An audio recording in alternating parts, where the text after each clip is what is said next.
बहन जी, आप सिद्धौर से निर्दलीय प्रत्याशी के तौर पर जीती हैं। जनता ने बड़ी उम्मीदों के साथ आपको जिताया है। करीब करीब जब से आप जीती हैं तब से जनता के लिए कौन से ऐसे विकास कार्य किए हैं जिससे जनता आपसे प्रभावित हो और हमेशा आपका सम्मान करे? जी बिल्कुल, आपने बहुत अच्छा प्रश्न पूछा है।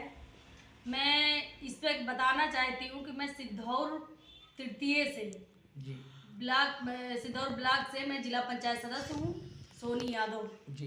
और मैं बता दूं कि जनता हमें बड़ी उम्मीदों के साथ उन्होंने हमको चुना है और जिताने का काम किया है। हमारी तरफ से भी उनके लिए बहुत उम्मीद है कि मैं उनकी उम्मीद पर खरे उतरूंगी और मैं बता दूं कोशिश भी मैं करती हूँ। मैंने प्रस्ताव अभी दिया है जिला पंचायत कार्यालय में, तो वहाँ पर जो हो रहा है बड़ी दुख की बात है। बड़े बड़े सारे सदस्यों के लिए ये चिंतक बात है कि हम लोगों का जो प्रस्ताव गया है यहाँ से, उसमें ये सांसद और विधायक, ये जितने भी नेता हैं, छीनने का काम कर रहे हैं। ये खुद पूरी निधि हमारी हम लोगों की हड़प करना चाहते हैं। हम लोगों का अभी कोई काम नहीं हुआ है। यहाँ तक कि पहले तो नल भी आते थे जिला पंचायत में, अब वो भी देने का काम ये लोग नहीं कर रहे हैं। ना कोई लाइट देने का काम कर रहे हैं, ना कोई हम लोगों की निधि चल रही है। कोई भी प्रकार की हेल्प हम लोग अभी जनता के बीच में नहीं दे पा रहे हैं, ना कर पा रहे हैं।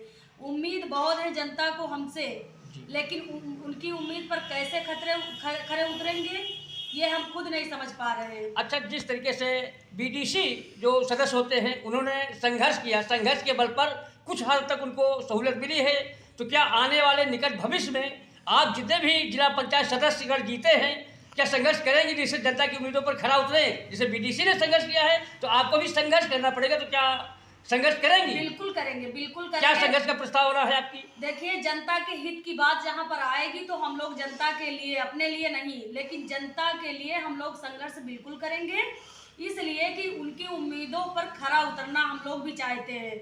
अगर हम लोग उनके उम्मीदों पर खरे नहीं उतरेंगे तो कौन सा मुंह लेकर के हम लोग उनके बीच में जाएंगे? भाई अगले उसमें फिर जाना है हम लोगों को। अगर कोई काम उनको नहीं करा पाएंगे, उनकी कोई हेल्प नहीं कर पाएंगे तो कैसे हम लोग उनके बीच में जाएंगे? तो हम लोग बिल्कुल संघर्ष करने के लिए तैयार हैं और संघर्ष करेंगे। तो क्या आगे निकट भविष्य कोई धरना प्रदर्शन या अपनी जो जायज मांग के लिए? एम्बुलेंस देने का काम किया था इन्होंने, क्या किया इस सत्ता की मैं बात भी बता रही हूँ कि इन्होंने क्या किया, लगभग एम्बुलेंस बहुत कम कर दिए हैं, बंद कर दिए, इसलिए कि उनको डीजल पेट्रोल नहीं दे पा रहे हैं।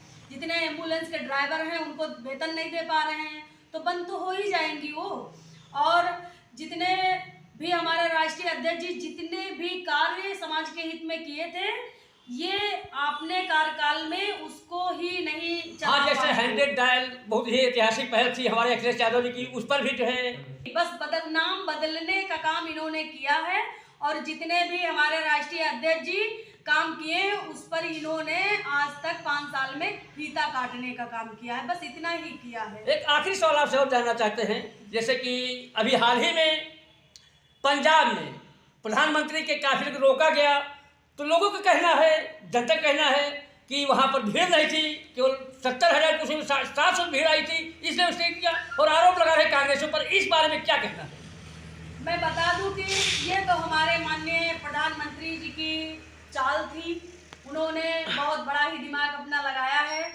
और मैं जहाँ तक मुझे जानकारी है मैं बता दूं कि जनता बेवकूफ़ नहीं है।